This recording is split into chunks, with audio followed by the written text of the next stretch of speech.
Assalamualaikum warahmatullahi wabarakatuh. Selamat pagi, salam sejahtera untuk kita semua. Yang terhormat Ibu Liza Livia MSc AKTCA, dan yang saya hormati Ibu Rona Majidah SE MAK selaku dosen pengampu mata kuliah Akuntansi Keuangan Menengah Kedua. Kami dari kelompok 8 akan mempresentasikan laporan hasil Project Based Learning pada PT Indosat Tbk dan pada PT Telkom Indonesia Tbk pada tahun 2020 dan 2021. Saya Zahra Robiul Awali selaku moderator, dan anggota kelompok saya yang pertama ada Nadia Zafira dan Gaisani Putri ZM.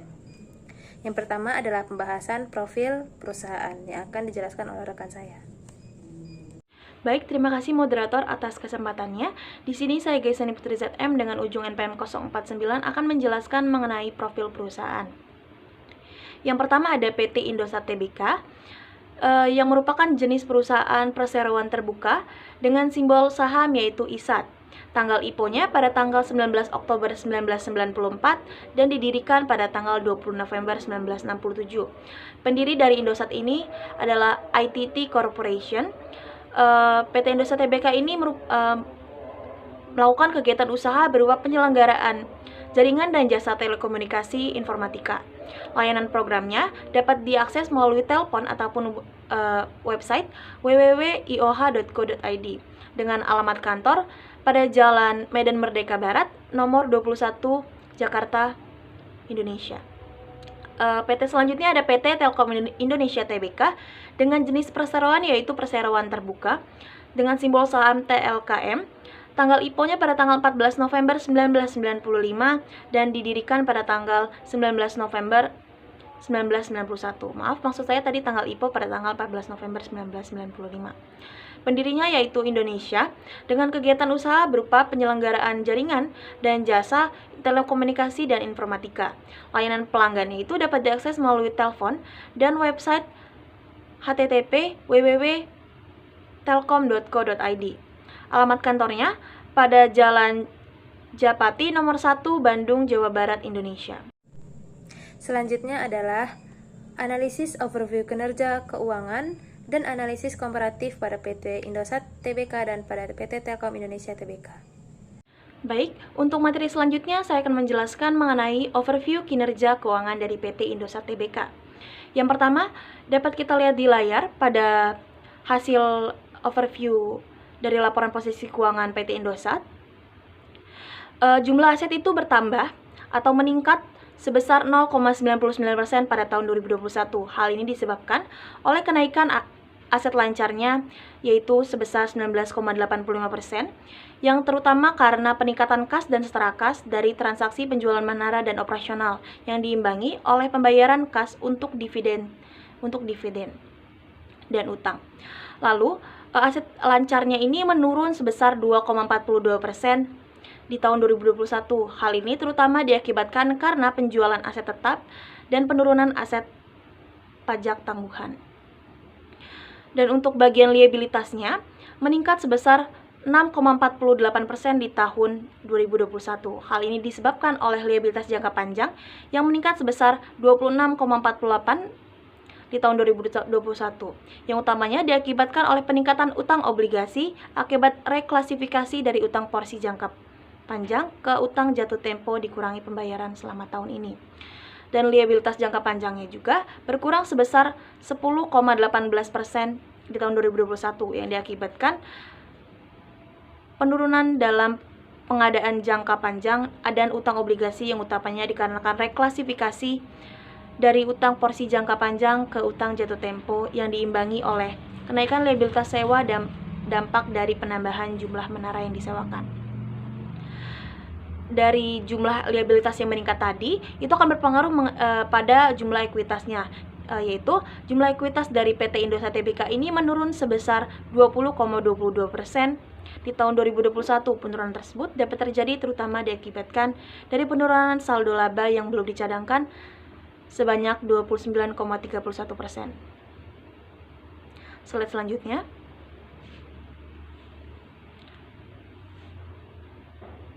Untuk bagian total pendapatan pada laporan laba rugi meningkat sebesar 12,4% yang terutama disebabkan oleh peningkatan pendapatan usaha dari jasa seluler, MIDI, dan telekomunikasi tetap.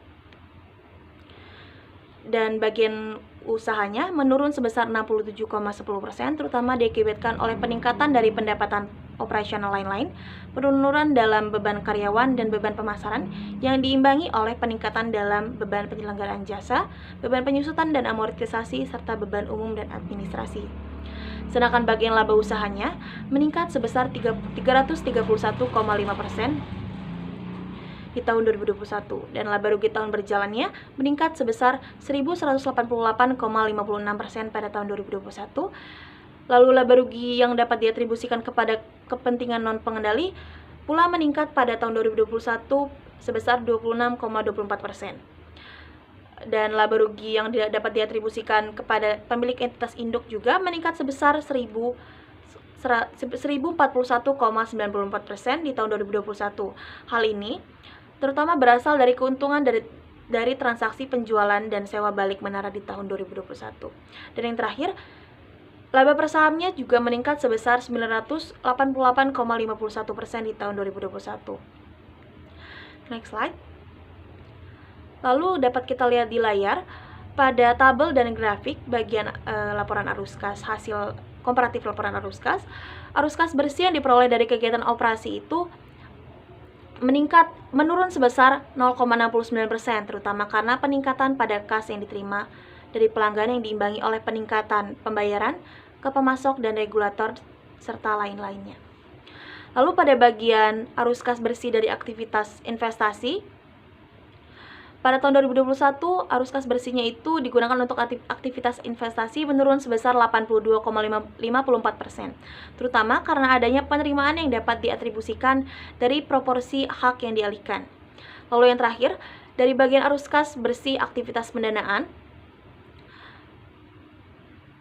menurun sebesar 5,05%, terutama karena adanya penambahan penerimaan dari pinjaman yang diimbangi dengan pembayaran pinjaman, obligasi, suku, dan pembayaran dividen pada tahun 2021. Baiklah, saya di sini akan menjelaskan tentang kinerja keuangan komparatif PT Telkomsel Indonesia. Yang pertama adalah laporan posisi keuangan. Pada akun aset dapat dilihat dari grafik bahwa total aset yang dimiliki Telkom mengalami kenaikan sebesar 12,2%. Peningkatan tersebut terjadi dikarenakan adanya peningkatan peralatan Telkomsel yang akan ditukarkan, dan juga peningkatan obligasi konversi pada PT Aplikasi Karya Anak Bangsa telah dikonversi menjadi ekuitas dan opsi beli saham telah dieksekusi. Kemudian, pada akun liabilitas, jumlah liabilitas PT Telkom Indonesia meningkat sebesar 4,5%. Hal ini terjadi karena adanya peningkatan utang pajak pada PPN dan angsuran PPh Badan, dan juga terjadi peningkatan liabilitas pajak tangguhan bersih. Selanjutnya, jumlah ekuitas pada PT Telkom Indonesia naik sebesar 24.510 miliar atau 20,3% dari tahun 2020 sebesar 889 miliar. Selanjutnya adalah laporan laba rugi. Pendapatan Telkom pada tahun 2021 tercatat naik sebesar 4,9%. Hal ini disebabkan oleh naiknya pendapatan dari penjualan data, internet, dan jasa teknologi informatika, serta pendapatan Indohome. Beban Telkom Group pada periode ini naik sebesar 6,5%. Peningkatan ini terjadi dikarenakan adanya peningkatan beban sewa sirkuit dan CPE sejalan dengan meningkatnya pelanggan layanan segmen consumer dan enterprise. Selanjutnya adalah laba rugi usaha meningkat sebesar 9,3% menjadi sebesar 47.563 miliar di tahun sebelumnya berjumlah 43.505 miliar. Laba rugi tahun berjalan pada PT Telkomsel pada tahun 2021 meningkat sebesar 38,3% atau 9.942 miliar menjadi 35.928 miliar bila dibandingkan dengan tahun 2020 yang berjumlah 25.986 miliar. Selanjutnya adalah laba yang dapat diatribusikan kepada non pengendali. Ini meningkat sebesar 4,9% dibandingkan dengan periode sebelumnya. Selanjutnya adalah laba yang dapat diatribusikan kepada entitas induk. Laba yang dapat diatribusikan kepada pemilik entitas induk mengalami peningkatan sebesar 19,0% dari 20.804 miliar pada tahun 2020 menjadi 24.760 miliar pada tahun 2021. Kemudian ada laba per saham. Laba bersih per saham Telkom Group pada tahun ini meningkat sebesar 19,0% atau Rp39,93 dibandingkan dengan periode sebelumnya. Slide selanjutnya adalah laporan arus kas. Yang pertama adalah arus kas dari aktivitas operasi. Kas bersih dari aktivitas operasi meningkat sebesar 4,6%. Hal ini terjadi karena adanya pembayaran kas untuk beban dan pembayaran kas kepada karyawan. Selanjutnya adalah arus kas dari aktivitas investasi. Arus kas bersih yang digunakan untuk aktivitas investasi meningkat sebesar 6,9%, terutama karena adanya pembelian aset tetap. Yang selanjutnya adalah arus kas dari aktivitas pendanaan. Arus kas bersih yang diperoleh dari aktivitas pendanaan mengalami penurunan sebesar 53,2%. Hal ini terjadi dikarenakan adanya pembayaran utang bank dan pinjaman lainnya, dan juga adanya pembayaran dividen kas kepada pemegang saham perusahaan pada tahun 2021. Itu saja yang dapat saya sampaikan tentang overview kinerja perusahaan Telkom Group, dan materi selanjutnya akan disampaikan oleh rekan saya. Yang ketiga ada analisis rasio keuangan pada PT Indosat Tbk dan pada PT Telkom Indonesia Tbk. Yang pertama ada rasio profitabilitas. Rasio profitabilitas sendiri adalah rasio yang menilai kemampuan perusahaan dalam memperoleh laba berdasarkan tingkat persediaan aset, ekuitas, dan penjualannya. Semakin tinggi nilai rasio ini, maka kinerja perusahaan semakin baik. Dapat dilihat pada tabel rasio profitabilitas bahwa kedua perusahaan mengalami kenaikan rasio pada tahun 2021, yang berarti kedua perusahaan mengalami keuntungan dalam sisi profitabilitasnya. Yang membedakan adalah keadaan awal pada PT Indosat Tbk mengalami kerugian, sedangkan pada PT Telkom Indonesia Tbk tidak mengalami kerugian. Yang kedua adalah rasio solvabilitas. Rasio ini adalah rasio yang mengukur kemampuan perusahaan dalam memenuhi kewajiban hutang jangka panjangnya. Biasanya digunakan oleh calon pemberi pinjaman bisnis untuk mengukur seberapa jauh aktiva atau ekuitas perusahaan dibiayai oleh hutang. Berkebalikan dengan rasio yang lain, semakin tinggi rasio solvabilitas, maka semakin memburuk kinerja keuangan. Pada PT Indosat, rasio solvabilitasnya mengalami kenaikan, yang artinya besaran utang pada PT Indosat yang berpengaruh terhadap pengelolaan aktiva semakin meningkat. Ini juga berarti semakin banyak dana perusahaan yang berasal dari hutang. Sedangkan pada PT Telkom Indonesia mengalami sebaliknya, di mana pada tahun 2021 PT Telkom Indonesia mengalami penurunan di rasio solvabilitas, yang artinya juga semakin sedikit dana perusahaan yang berasal dari hutang. Yang ketiga adalah rasio likuiditas. Rasio likuiditas adalah rasio yang menunjukkan kemampuan perusahaan dalam memenuhi kewajiban jangka pendeknya. Rasio ini dapat digunakan untuk mengukur seberapa likuidnya suatu perusahaan. Rasio likuiditas juga dapat diartikan sebagai gambaran posisi uang kas dan kemampuan perusahaan untuk melunasi dan membayar kewajiban hutang sesuai waktu yang sudah disepakati. Dapat dilihat pada tabel di atas, kedua perusahaan memiliki rasio likuiditas di bawah 1, dengan perbedaannya rasio PT Telkom Indonesia lebih besar daripada PT Indosat Tbk.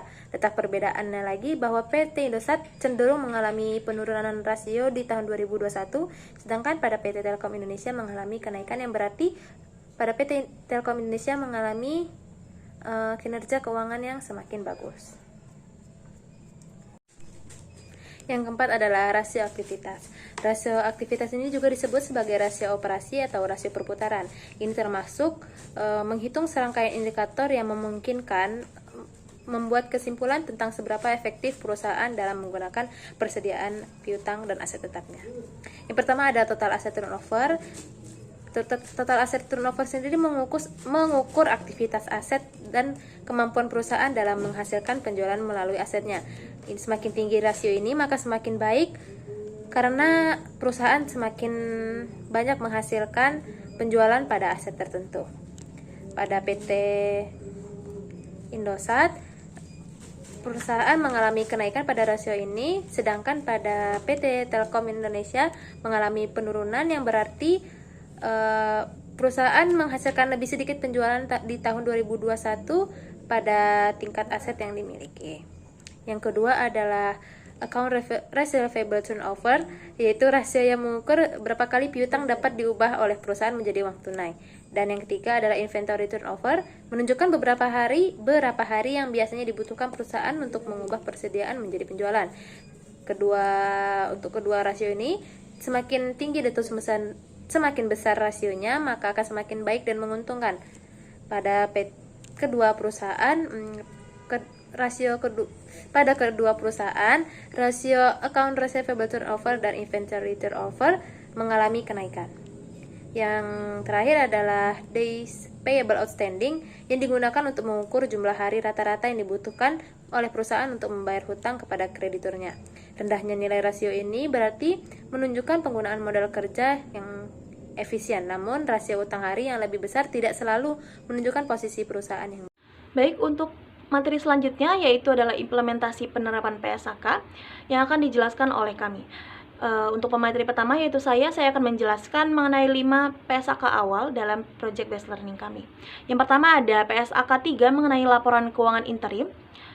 Tujuan dari PSAK ini adalah untuk menentukan isi minimum laporan keuangan interim serta prinsip pengakuan dan pengukuran dalam laporan keuangan interim atau ringkas laporan keuangan interim secara lengkap atau ringkas untuk periode interim.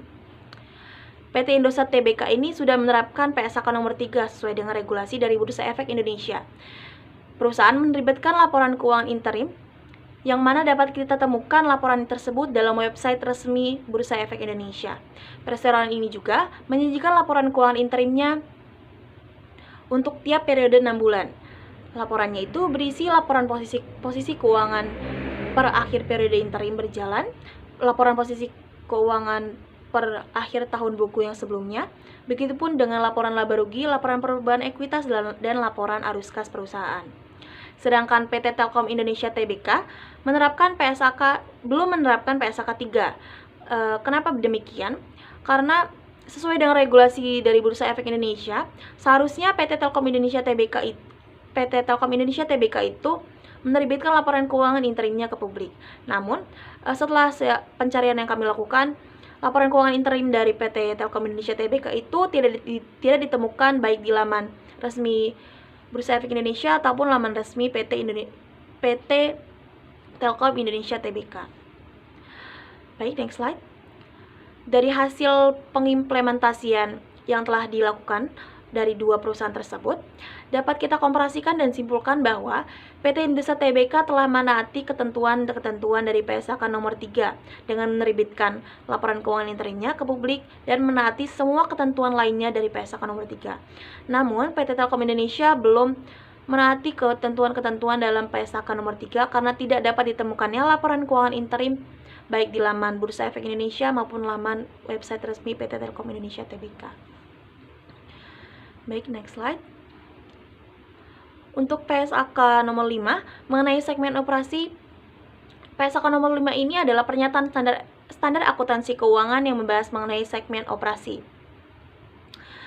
PT Indosat Tbk sudah menerapkan PSAK nomor 5. Hal ini dapat dilihat pada CLK bagian informasi segmen.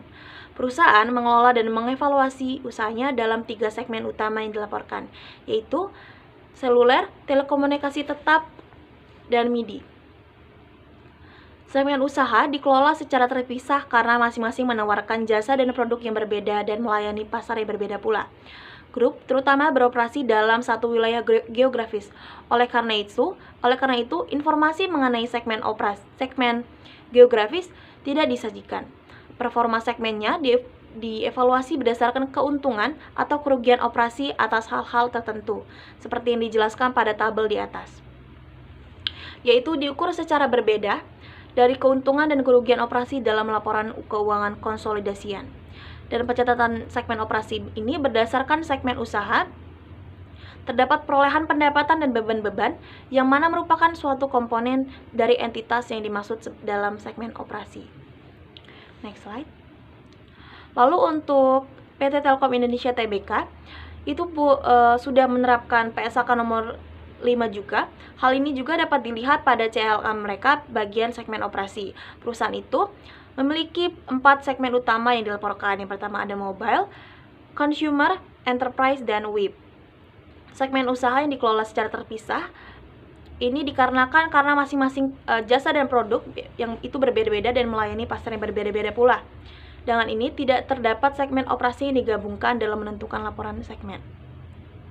Pendapatan dari pelanggan eksternal yang diatribusikan kepada negara domisili entitas dan yang diatribusikan kepada seluruh negara asing secara total di mana entitas itu memperoleh pendapatan. Dan untuk bagian aset tidak lancarnya yaitu aset tetap dan aset tidak berwujud yang berlokasi di negara domisili entitas dan berlokasi di seluruh negara asing secara total di mana entitas memiliki aset tersebut.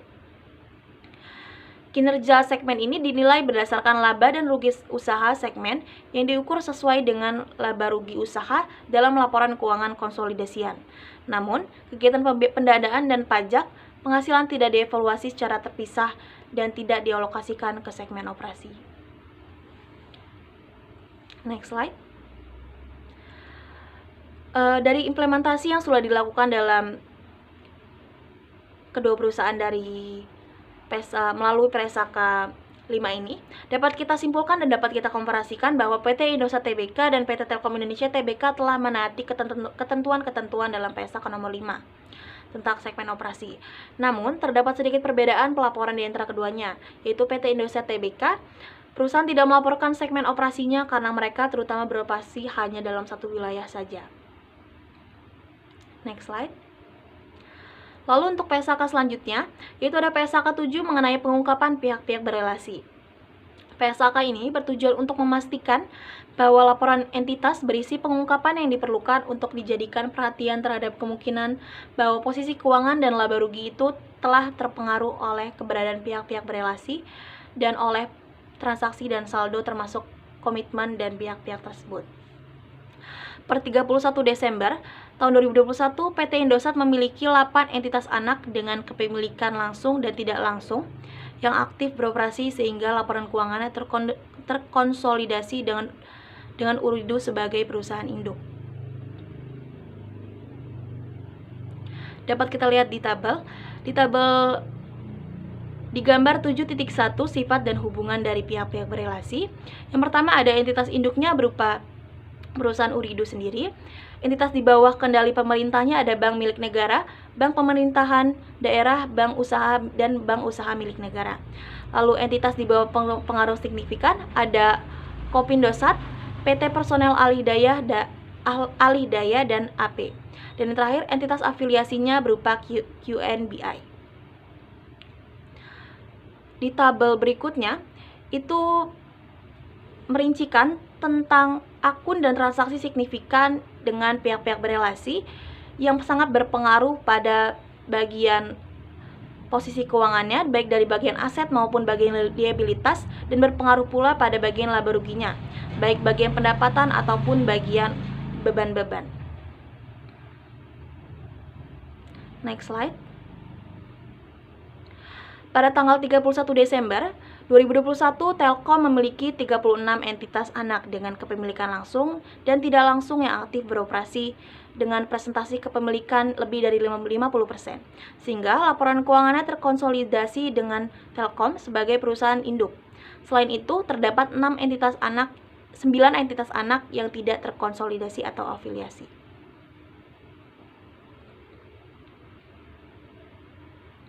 Dapat kita lihat di tabel atau di gambar 7.2.1 sifat hubungan dari pihak-pihak berelasi. Yang pertama ada BUMN pembina yaitu adalah PT Telekomunikasi Indonesia Tbk. Lalu ada entitas di bawah kendali PT Telekomunikasi Indonesia Tbk yaitu perusahaan atau PT Infomedia Solusi Humanika. Dan yang terakhir ada entitas di bawah kendali pemerintah. Ada PT BNI Tbk, PT Bank Mandiri Tbk, dan PT Sang Hyang Seri. Di di gambar 7.2.1 terdapat tabel mengenai entitas anak dari pihak-pihak berelasi tersebut, yaitu ada 11 entitas anak kepemilikan tidak langsung, 25 entitas anak kepemilikan langsung, dan 9 entitas afiliasi. Lalu di bagian gambar 72.3 mengenai transaksi dari pihak-pihak berelasi yang berpengaruh baik dari sisi posisi keuangan, yaitu dari bagian aset dan liabilitas keuangan, serta yang berpengaruh pada laporan laba rugi perusahaan, yaitu baik dari sisi pendapatan maupun beban-bebannya. Next slide.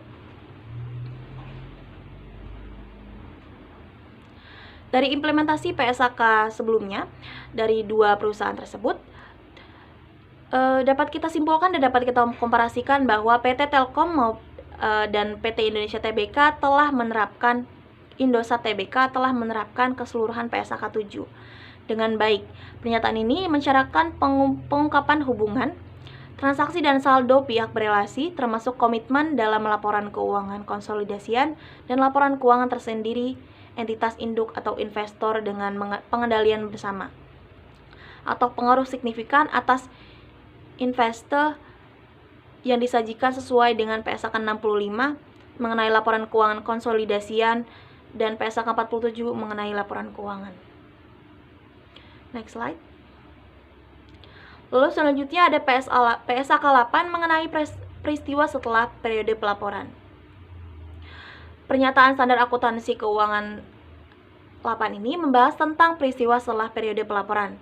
Pernyataan ini diterapkan dalam akuntansi untuk pengungkapan dan peristiwa setelah periode pelaporan. Tujuan dari pernyataan ini antara lain dapat mengetahui kapan entitas itu menyajikan laporan keuangannya untuk peristiwa setelah periode pelaporan, dan pengungkapan yang dibuat entitas tentang tanggal laporan keuangan diotorisasi yang untuk terbit dan peristiwa setelah periode pelaporan.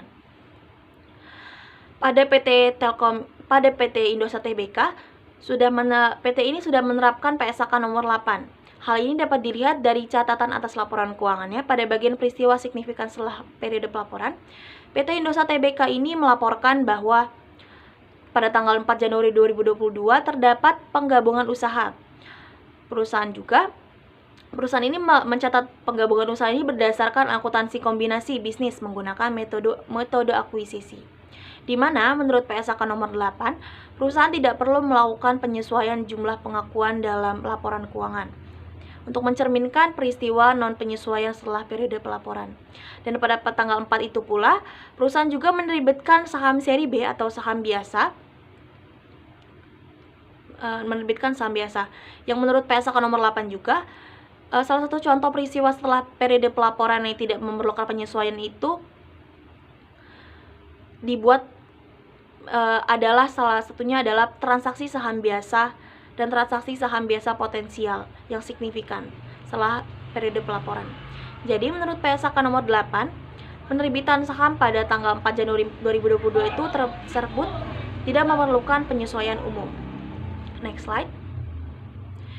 Lalu PT Telkom Indonesia Tbk juga telah menerapkan PSAK nomor 8. Hal ini disebabkan dapat kita lihat pula pada catatan atas laporan keuangannya pada bagian peristiwa setelah tanggal laporan posisi keuangan.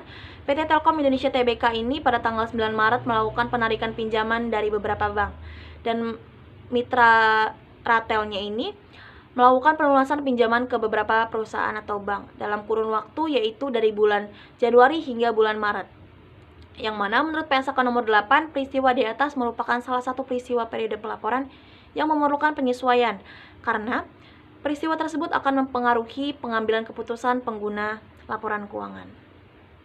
Next slide. Baik, dari implementasi penerapan PSAK nomor 8 dari dua perusahaan sebelumnya, dapat kita simpulkan dan dapat kita komparasikan bahwa PT Indosat Tbk dan PT Telkom Indonesia Tbk telah menaati ketentuan-ketentuan dalam PSAK nomor 8. Kedua perusahaan tersebut telah melaporkan peristiwa setelah periode pelaporannya sesuai dengan PSAK nomor 8. Namun terdapat perbedaan di antara keduanya.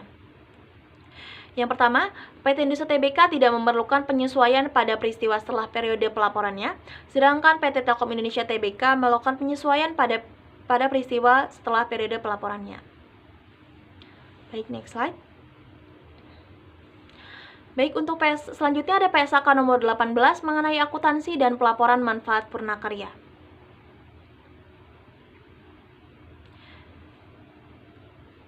Biaya pensiun bersih grup dihitung berdasarkan biaya pensiun bersih dari PT Indosat Tbk ini dihitung berdasarkan penilaian aktuarial pada tanggal 31 Desember dan 31 Desember 2021 dan 2020.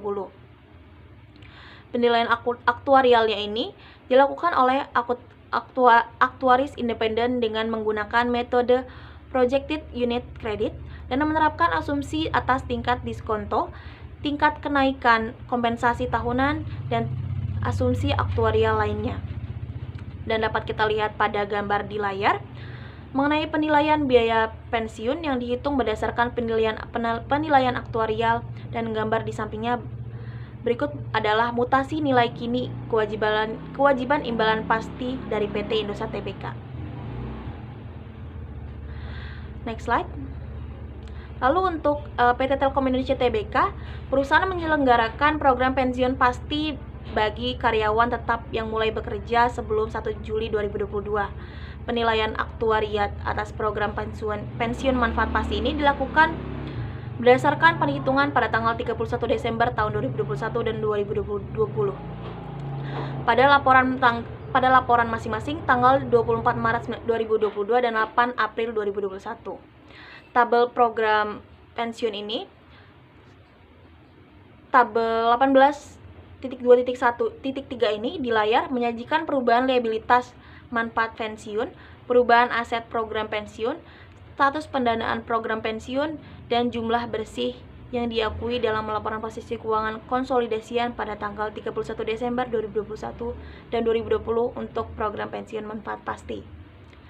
Dan nilai kini dari pembayaran yang diharapkan oleh pihak perusahaan yang dapat dihitung dan dapat dilaporkan dengan menggunakan tingkat gaji kini atau tingkat gaji proyeksi sampai dengan masa dana pensiun peserta.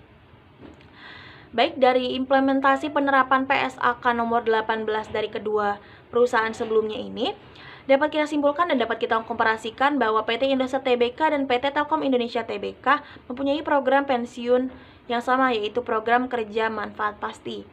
Secara keseluruhan, PT Indosat Tbk dan PT Telkom ini telah mengimplementasikan PSAK nomor 18 dengan cukup baik dan telah memperhatikan aturan-aturan yang berlaku terkait pelaporan program manfaat purnakarya. Oke, baik, mungkin itu saja yang dapat saya sampaikan. Terima kasih, saya kembalikan kepada moderator. Selanjutnya adalah PSAK 24. PSAK 24 adalah standar yang mengatur tentang pengungkapan seluruh bentuk imbalan kerja yang diberikan oleh entitas untuk para pekerja. PT Indosat Tbk sudah menerapkan PSAK nomor 24. Hal ini dapat dilihat pada catatan atas laporan keuangannya pada bagian imbalan kerja. Untuk imbalan kerja jangka pendek diakui pada saat berhutang kepada karyawan. Imbalan jangka pendek perusahaan terdiri dari 3 komponen, yaitu bonus karyawan, pesangon pemutusan kontrak kerja, dan kompensasi kepada pensiunan dan lain. Sedangkan imbalan jangka panjang perusahaan terdiri dari 2 komponen, yaitu imbalan pensiun dibayar di muka dan kewajiban imbalan kerja jangka panjang. Biaya pensiun yang termasuk dalam imbalan kerja jangka panjang berdasarkan program pensiun imbalan pasti ditentukan melalui perhitungan aktuarial secara periodik dengan menggunakan metode Projected Unit Credit dan menerapkan asumsi atas tingkat diskonto, tingkat kenaikan kompensasi tahunan, dan asumsi aktuarial lainnya. Selanjutnya, penerapan PSAK pada PT Telkom Indonesia sesuai dengan PSAK 24 dari sisi pengukuran. Pengukuran biaya terkait dengan program imbalan pasca kerja dan imbalan kerja jangka panjang lain dilakukan oleh aktuaris independen dengan menggunakan metode Projected Unit Credit. Dari sisi pengungkapan, pada tanggal 31 Desember tahun 2020 dan 2021, saldo liabilitas imbalan kerja disajikan dalam laporan posisi keuangan konsolidasian sebagai liabilitas diestimasi manfaat pensiun dan imbalan pasca kerja lainnya. Nilai kini kewajiban imbalan pasca kerja tergantung pada beberapa faktor yang ditentukan dengan dasar aktuaria berdasarkan beberapa asumsi. Selanjutnya, komparasi antara kedua perusahaan ini adalah perusahaan telah menaati ketentuan dalam PSAK nomor 24. Kedua perusahaan tersebut telah melakukan pengukuran, pengakuan, dan pengungkapan sesuai dengan PSAK nomor 24. PT Indosat melaporkan imbalan kerjanya berupa imbalan kerja jangka pendek dan imbalan kerja jangka panjang yang berupa imbalan pensiun dan imbalan pasca kerja. Sedangkan PT Telkom Indonesia (Tbk) melaporkan imbalan kerjanya berupa imbalan kerja jangka pendek, imbalan pasca kerja, dan imbalan kerja jangka panjang lainnya, kompensasi berbasis saham, dan pensiun dini. Kedua perusahaan ini pula dalam biaya pensiun yang termasuk dalam imbalan kerja jangka panjang berdasarkan program pensiun imbalan pasti ditentukan melalui perhitungan aktuarial secara periodik dengan menggunakan metode Projected Unit Credit.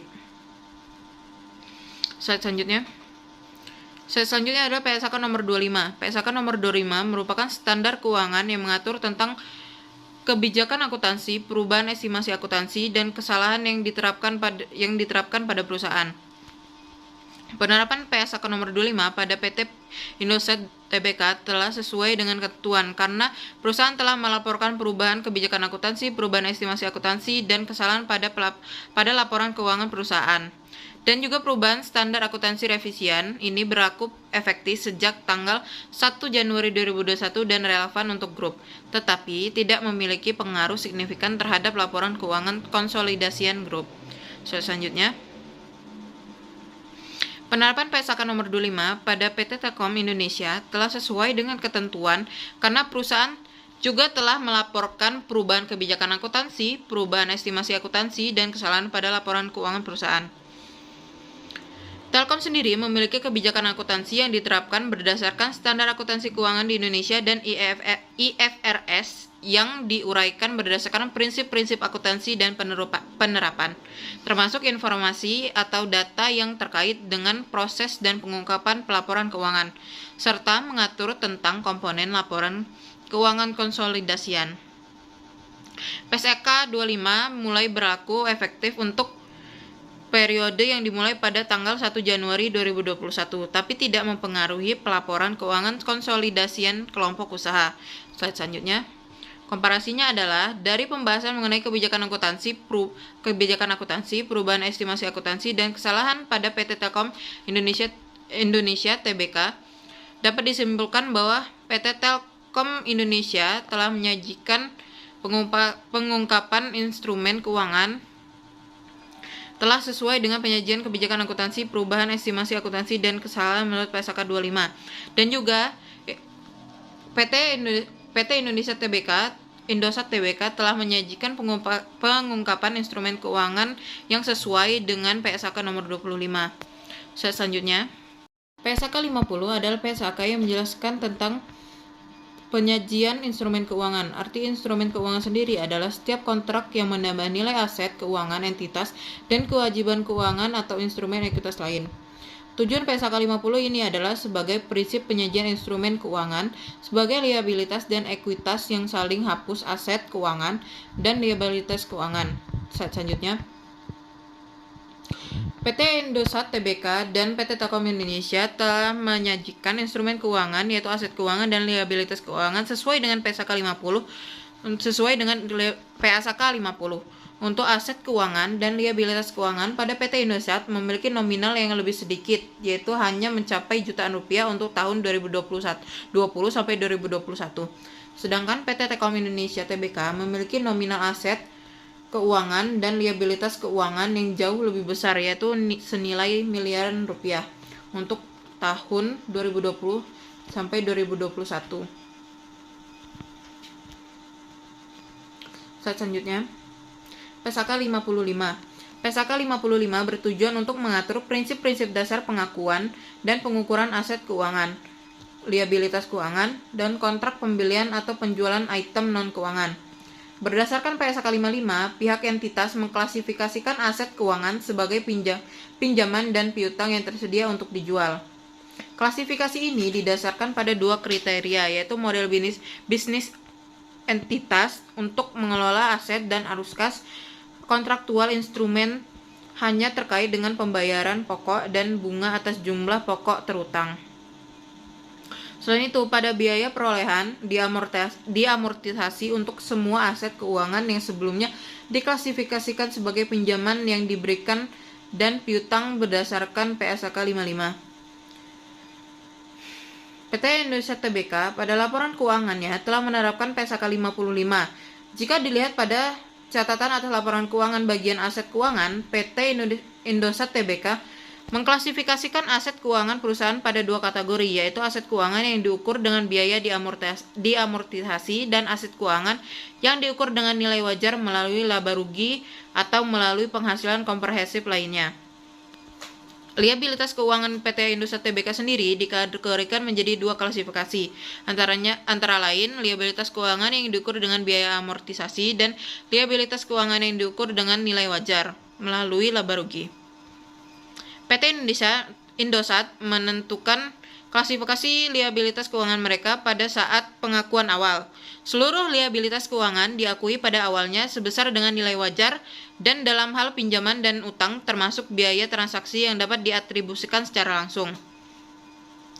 Untuk pengaturan lindung nilai dijelaskan pada laporan keuangan PT Indosat Tbk bagian catatan atas laporan keuangan terkait lindung nilai bahwa perusahaan tidak memiliki suatu kebijakan yang formal untuk mengatur hal-hal terkait dengan lindung nilai. Selanjutnya, aset keuangan pada PT Telekomunikasi Indonesia Tbk. Entitas mengklasifikasikan aset keuangannya dalam tiga kategori, antara lain aset keuangan yang diukur pada FVTPI, aset keuangan diukur pada FVTOCI, dan aset keuangan yang diukur pada biaya perolehan yang diamortisasi. Liabilitas keuangan perusahaan diklasifikasikan sebagai liabilitas keuangan yang diukur pada nilai wajar melalui laba rugi dan liabilitas keuangan pada biaya perolehan diamortisasi sesuai dengan yang ditetapkan oleh PT Telkom Indonesia Tbk pada awal pengukurannya. Liabilitas keuangan perusahaan diukur pada nilai wajar melalui laporan laba rugi perusahaan.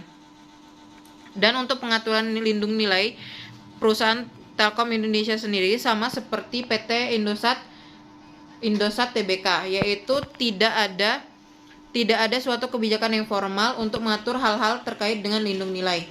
Selanjutnya, PT Telkom Indonesia Tbk dan PT Indosat telah mengaplikasikan PSAK 55 mengenai pengakuan dan pengukuran instrumen keuangan dengan baik. Terbukti dengan adanya pengungkapan mengenai pengakuan serta pengukuran laporan keuangan pada bagian catatan atas laporan keuangan kedua perusahaan tersebut. Kedua perusahaan telah mengukur instrumen keuangan sesuai dengan ketentuan yang telah ditetapkan oleh PSAK 55. Selanjutnya adalah PSAK nomor 56. PSAK nomor 56 mengatur tentang bagaimana sebuah perusahaan menetapkan prinsip penentuan dan penyajian laba per saham, sehingga dengan demikian dapat menunjukkan perbandingan kinerja antara entitas bisnis yang berbeda pada periode pelaporan yang sama, dan antar periode pelaporan yang berbeda untuk sebuah entitas. Laba per saham merupakan komponen penting dalam perhitungan price to earning ratio atau PER. PER sering dijadikan indikator untuk menentukan harga saham murah atau mahalnya bersama dengan PBV atau price to book value. Nah, PT Indosat Tbk sendiri tidak memiliki saham biasa dan instrumen lainnya yang berpotensi dilutif. Dengan demikian, laba rugi per saham dilusian setara dengan laba rugi per saham dasar. Selanjutnya, laba per saham dasar dihitung dengan membagi laba tahun berjalan yang dapat diatribusikan kepada pemilik entitas induk sebagai jumlah rata-rata tertimbang saham yang beredar masing-masing untuk tahun yang berakhir pada tanggal 31 Desember 2021 dan 2022. Jumlah rata-rata tertimbang dengan memperhitungkan rata-rata tertimbang atas dampak transaksi modal saham yang diperoleh kembali dalam perubahan transaksi pembelian saham kembali selama tahun berjalan. Kemudian, perusahaan Telkom Indonesia sendiri tidak memiliki instrumen keuangan yang berpotensi dilutif untuk tahun yang berakhir pada 31 Desember tahun 2021. Selanjutnya, dari kedua informasi di atas dapat diketahui bahwa PT Indosat dan PT Telkom Indonesia telah menunjukkan kepatuhan melaksanakan PSAK nomor 56. Selain itu, perusahaan juga telah menyajikan laba per saham yang sesuai dengan PSAK nomor 56, paragraf 66 yang menyatakan bahwa laba per saham harus disajikan entitas dalam laporan laba rugi dan penghasilan komprehensif lain. Dalam gambar di atas, PT Telkom Indonesia Tbk menyajikan laba per saham dasar untuk laba yang dapat diatribusikan kepada pemilik entitas induk yang dalam hal ini adalah pemegang saham biasa perusahaan tersebut dan disajikan selama periode tersebut. Itu saja yang dapat saya sampaikan. Untuk materi selanjutnya akan disampaikan oleh rekan saya. Selanjutnya adalah PSAK nomor 60 tentang pengungkapan instrumen keuangan. PSAK 60 mengatur persyaratan pengungkapan dalam laporan keuangan terhadap instrumen keuangan. PSAK ini melengkapi prinsip pengakuan, pengukuran, dan penyajian aset keuangan serta liabilitas keuangan pada PSAK 50 dan PSAK 71. PSAK ini dibuat sebagai PSAK yang mensyaratkan entitas untuk menyediakan pengungkapan dalam laporan keuangan yang memungkinkan para pengguna untuk mengevaluasi signifikansi instrumen keuangan terhadap posisi dan kinerja keuangan entitas dan sifat serta cakupan rasio yang timbul dari instrumen keuangan di mana entitas terekspos selama periode dan pada akhir periode pelaporan dan bagaimana entitas mengelola risiko tersebut. Suatu instrumen pelaporan keuangan pada dasarnya memiliki beberapa manfaat bagi suatu perusahaan. Salah satu manfaatnya adalah untuk menginformasikan posisi keuangan perusahaan yang memang harus diketahui terutama pada jajaran atasan dan pemilik perusahaan. Pada PT Indosat Tbk dan pada PT Telkom Indonesia Tbk mengungkapkan implementasi PSAK 60 yang akan dijelaskan pada PSAK 71 tentang instrumen keuangan, di mana instrumen keuangan adalah setiap kontrak yang menambah nilai aset keuangan dan liabilitas keuangan ekuitas atau instrumen ekuitas lain. Selanjutnya adalah PSAK 72 tentang pengakuan pendapatan yang menggantikan PSAK 23 tentang pendapatan dan PSAK 34 tentang kontrak konstruksi. PSAK 72 adalah standar baru akuntansi terkait dengan pendapatan dari kontrak dengan pelanggan dan menjadi standar tunggal untuk menggantikan standar-standar yang telah berlaku sebelumnya. Di mana pada PSAK 72 menjelaskan bahwa kontrak adalah perjanjian antara dua pihak atau lebih yang menimbulkan hak dan kewajiban yang dapat dipaksakan. Kemampuan pemaksaan hak dan kewajiban ini adalah suatu permasalahan hukum. PSAK 72 mulai berlaku efektif pada tanggal 1 Januari 2020. Dengan tujuan PSAK ini adalah menetapkan prinsip yang diterapkan entitas untuk melaporkan informasi yang berguna kepada pengguna laporan keuangan tentang sifat, jumlah, waktu, dan ketidakpastian pendapatan serta arus kas yang timbul dari kontrak dengan pelanggan. PSAK 72 mensyaratkan pengakuan pendapatan untuk memenuhi 5 langkah analisis yang dijelaskan sebagai berikut. Yang pertama adalah identifikasi kontrak dengan pelanggan, yang kedua adalah identifikasi kewajiban pelaksanaan dalam kontrak, yang ketiga ada menetapkan harga transaksi yang telah dikurangi diskon, retur, insentif penjualan, dan lain-lain, yang keempat ada alokasi harga transaksi ke setiap pelaksanaan dengan menggunakan dasar harga jual berdiri sendiri relatif. Yang kelima, pengakuan pendapatan ketika kewajiban pelaksanaan telah dipenuhi dengan menyerahkan barang atau jasa yang dijanjikan pelanggan ketika pelanggan telah memiliki kendali atas barang atau jasa tersebut, di mana perusahaan akan mengakui pendapatan aset kontrak ketika jumlah penerimaan dari pelanggan kurang dari saldo kewajiban yang telah dipenuhi. Kewajiban kontrak diakui ketika jumlah penerimaan dari pelanggan lebih dari saldo kewajiban pelaksanaan yang telah dipenuhi. Penerimaan kas dari pelanggan sehubungan dengan transaksi penjualan yang belum memenuhi kriteria dicatat sebagai bagian dari uang muka pelanggan pada laporan posisi keuangan perusahaan. Dapat dilihat dari annual report PT Indosat Tbk dan pada PT Telkom Indonesia Tbk bahwa kedua perusahaan telah menerapkan PSAK 72 dengan baik di catatan atas laporan keuangannya. Hal tersebut dibuktikan dengan adanya pengakuan dan penyajian atas pendapatan pelanggan serta informasi mengenai risiko kredit atau piutang bagi kontrak dengan pelanggan.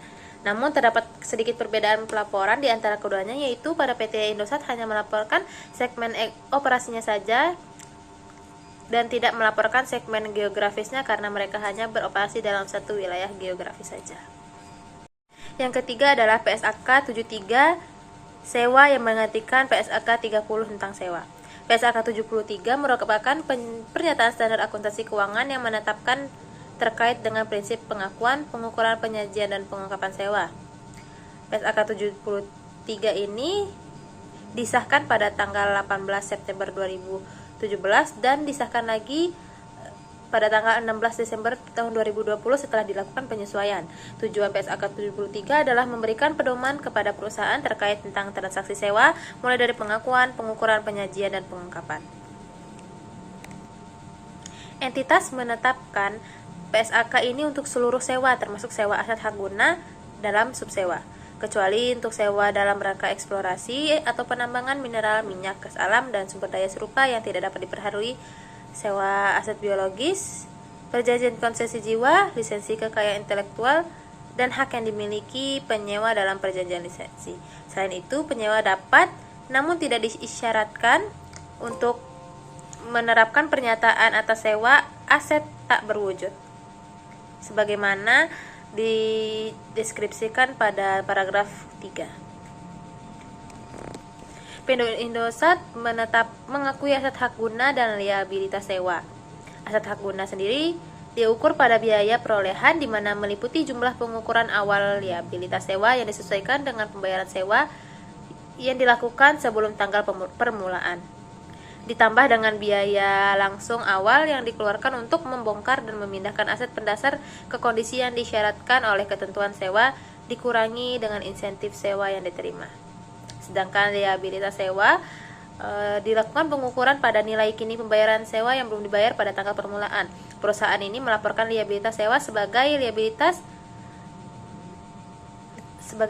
sewa pada laporan posisi keuangan. Hal ini dapat dilihat pada laporan posisi keuangan PT Indosat Tbk. Pada PT Telkom Indonesia dijelaskan bahwa perusahaan tidak mengakui aset hak guna dan liabilitas sewa untuk sewa jangka pendeknya yang memiliki masa sewa 12 bulan atau kurang. Pada PT Telkom Indonesia mengakui pembayaran sewa atas sewa sebagai beban dengan dasar garis lurus selama masa sewa. Perusahaan melaporkan sewa kantor sebagai beban dibayar di muka pada laporan posisi keuangan PT Telkom Indonesia Tbk.